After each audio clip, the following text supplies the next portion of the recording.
వివాదాస్పద నటుడు, సినీ విమర్శకుడు Kamal are Khan arrest అయ్యారు.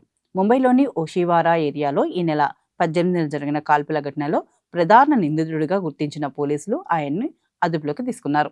ఈ ఘటనకు తానే బాధ్యుడినని విచారణలో ఆర్కే అంగీకరించినట్లు సమాచారం. తన లైసెన్స్డ్ గన్ ను క్లీన్ చేసిన తర్వాత దాని పనితీరును పరీక్షించేందుకు కాల్పులు జరిపినట్లు ఆయన చెప్పారని తెలుస్తోంది. అయితే ఉద్దేశపూర్వకంగా భవనంపైకి కాల్పులు జరపలేదని తెలుపగా ప్రస్తుతం ఈ కేసు పోలీసుల దర్యాప్తు కొనసాగుతోంది.